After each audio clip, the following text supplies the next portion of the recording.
Hey guys, Prowl 1701 here, and today on Face Off, I'm doing another versus between Classic Who and Modern Who.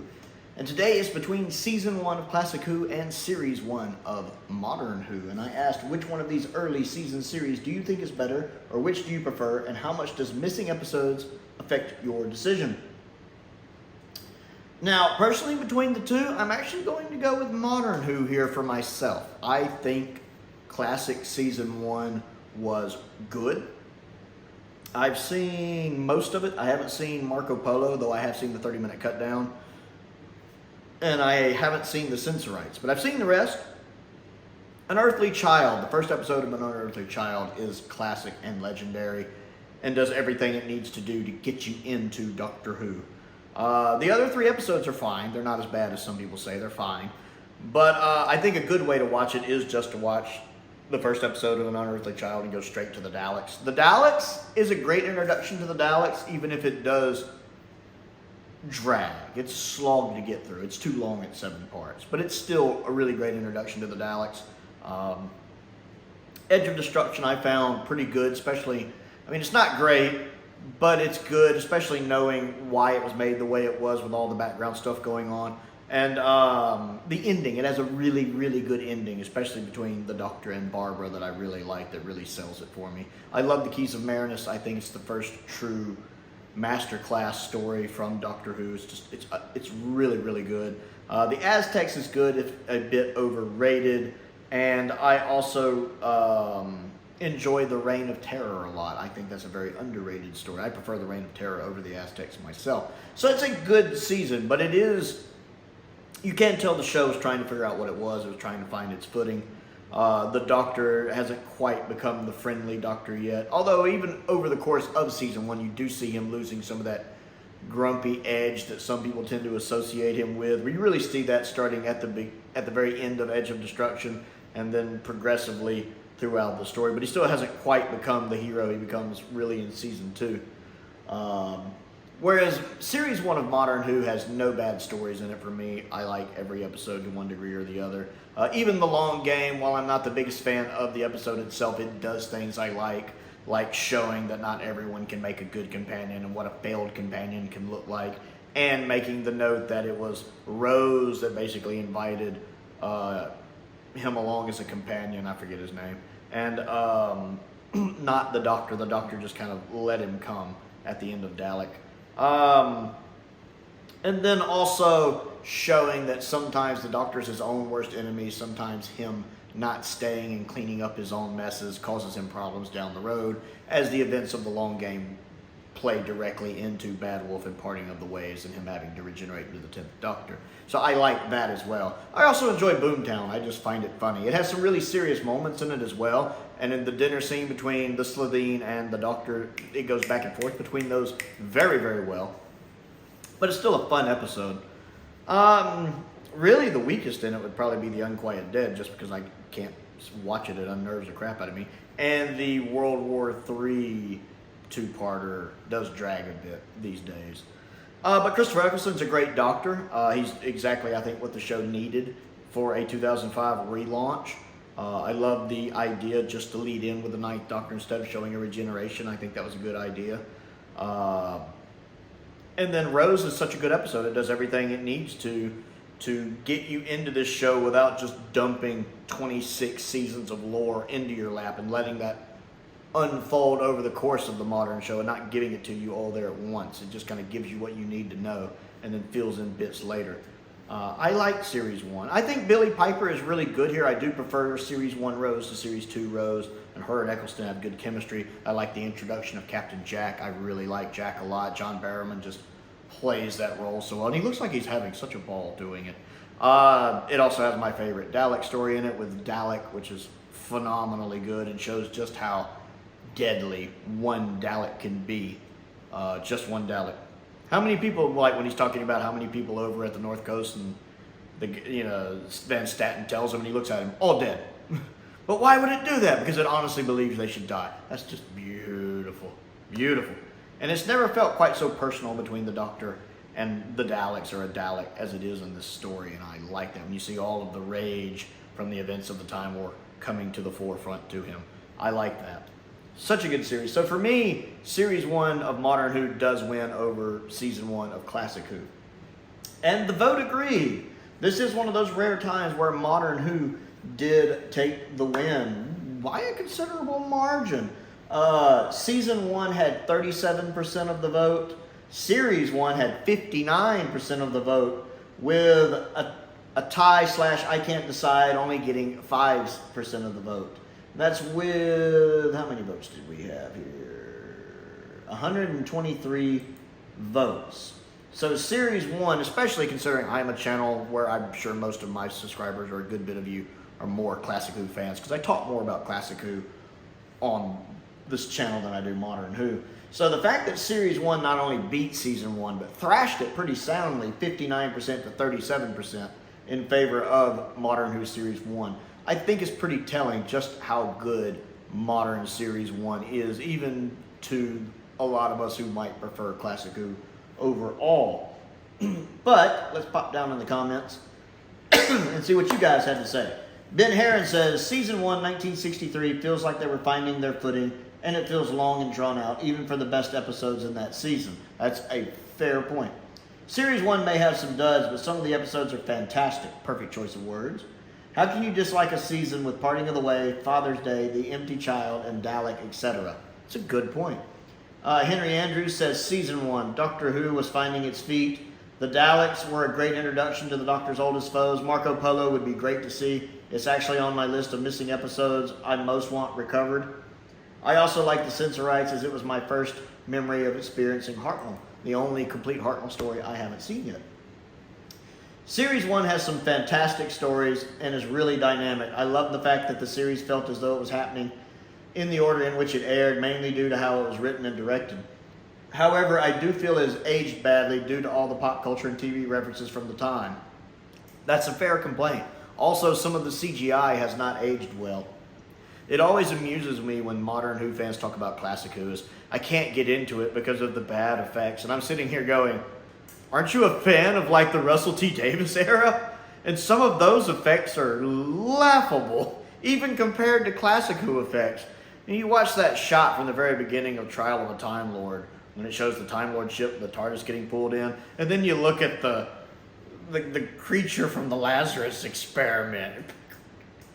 Classic Who wins! I mean, the model work in Classic Who is better than some of the CG effects in early Modern Who. Enemy of the World has some rough, not Enemy of the World, End of the World in Series 1 has some rough special effects. Judging them by today's standard, they look fine for 2005, but in 2023, I love Tooth and Claw, but the werewolf does look CGI, let's be honest. So when people are like, Classic Who had people in, creatures in bubble wrap, I'm like, have you seen this werewolf from Tooth and Claw? Come on.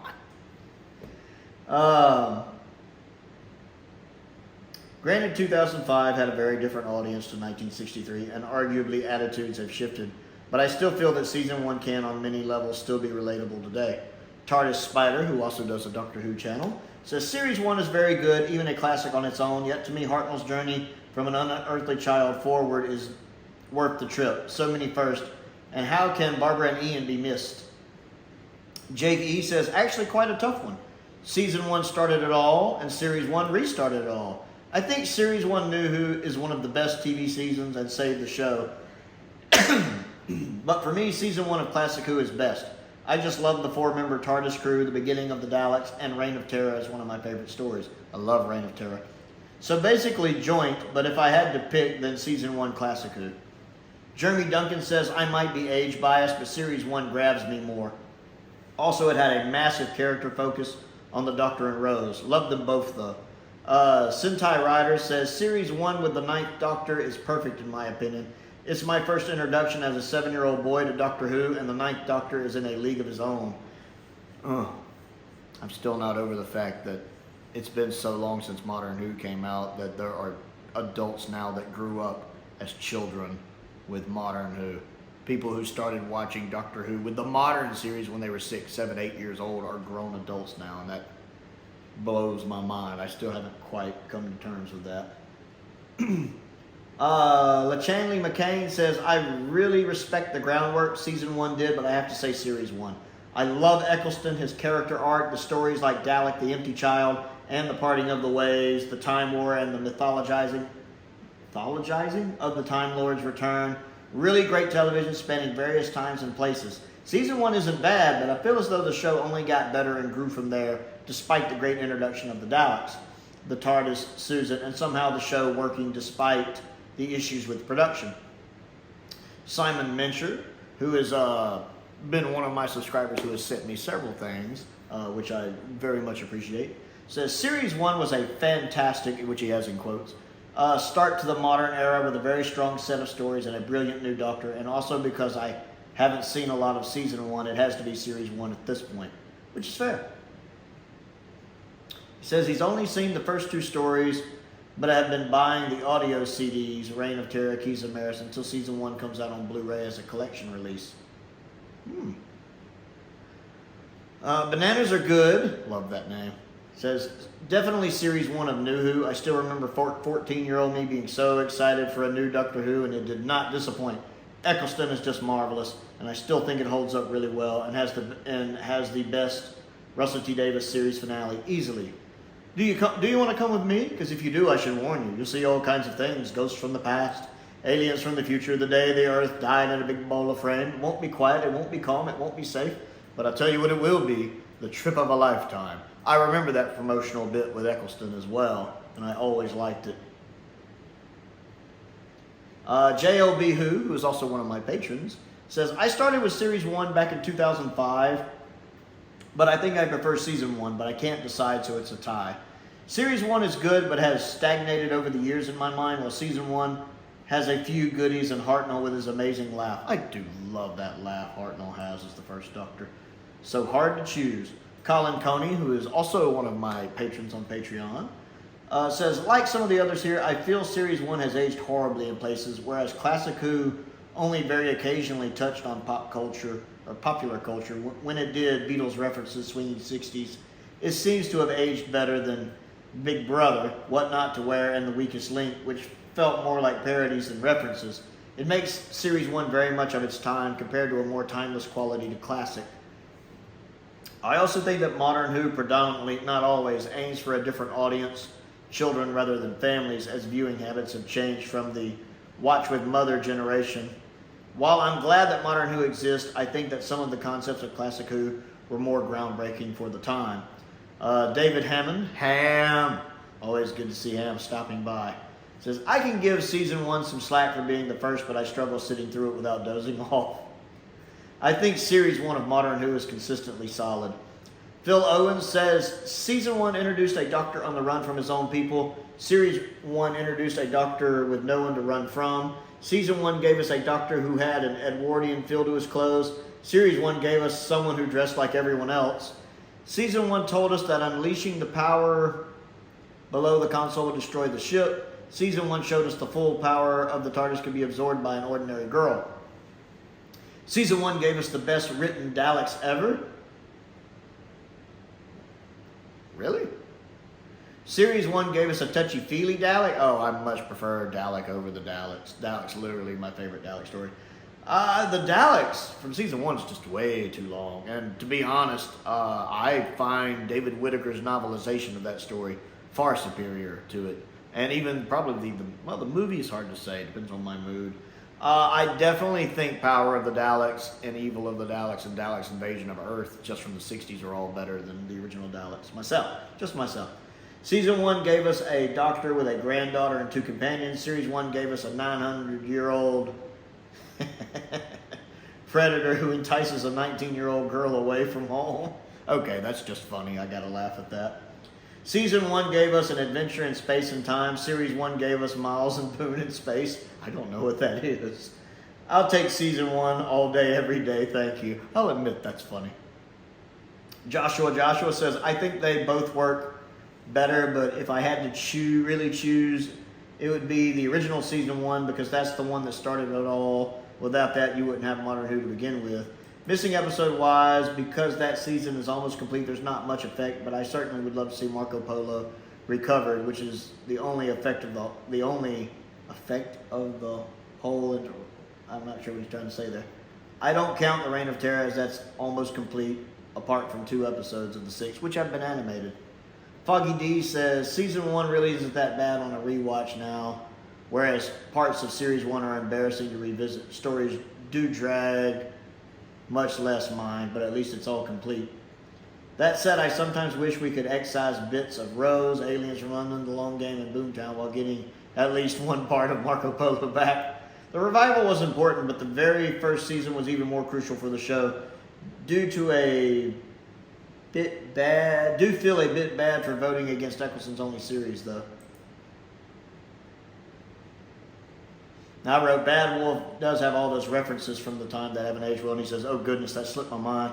Technically, Big Brother and The Weakest Link are still going on here, but they're not the cultural touchstones they were in the early to mid-2000s. Boys Night, there's a funny name. Says, Season 1 is a bit inconsistent, in my opinion. I think Series 1, on the other hand, is maybe the best season of the show ever. Series 1 is a strong season. It is definitely a strong season. One of my 2 favorite series of modern Doctor Who, and it's in my top 10 for all of Doctor Who, ranking my series right now of all Doctor Who from worst to best that I'm doing. That series I've been doing, Series 1 is in the top 10. Shamrock Particle says, Season 1 by far. It's more original, less derivative, less resembling a live-action cartoon. No fart jokes, no hand-waving of sonic magic wands, real exploration of alien environments, real adventure. Anyone can write a show taking place on present-day Earth. Good sci-fi takes more. While Hartnell starts out as an anti-hero or even villain, we know he'd lighten up. But the show's earliest episodes revolve around the humans interacting with an alien being, not having picnics, either sharing food or being food. Is refreshingly original. That said, Series 1 use of the Daleks is the best, arguably, since 1967, with 1 or 2 honorable mentions, as the 80s did the Dalek faction Civil War thing, first and better, even if Chibnall also made them an otherwise a scary force. After Series 2 through 10 did little with them, apart from being a pest control joke. But Series 1 did do the Daleks much praise. All that said, Series 1 does lip service with a budget and music louder than the Sixth Doctor's coat. It piggybacks far more on nostalgia than being genuinely bold. And Sadeko24 says, Season 1, if only because it doesn't have the Slovene nor the Doctor acting like some Phil Mitchell type. I don't know who that is. So that's what we have. And the comments, some for Series 1, some for Season 1. But the vote, Series 1 taking the win with 59% and Season 1 only coming in with 37%. A major win for Modern Who. One of the few times I think that will happen in this series. So, I would like to know how you would vote on that if you didn't get a chance to vote in this poll. Which one do you prefer between Series 1 and Season 1 of Classic Who? And how much does missing episodes affect your opinion? Other things to do while I have you here. Don't forget to click the like button and the subscribe button. That helps me out. If you've enjoyed this video, I certainly appreciate it. My goal is to hit 1,000 subscribers in 2023, and we're not even halfway through the year yet, and we are well on our way to that, and I'm very excited about it. I really appreciate everyone who is subscribed and everyone who watches. I also have a Patreon if you would like to support me that way. There is a link to that down in the description below. Several different tiers there to choose from. I want to give a shout out to some of my top tier patrons, Stephen Crane, Colin Coney, and Finn Perkins. I do appreciate their support, as I do the support of all of my patrons. I also have a P.O. Box if there's anything you would like to send me to look at and review. And a link to my Amazon wish list is down there as well. Most importantly though, thank you for watching.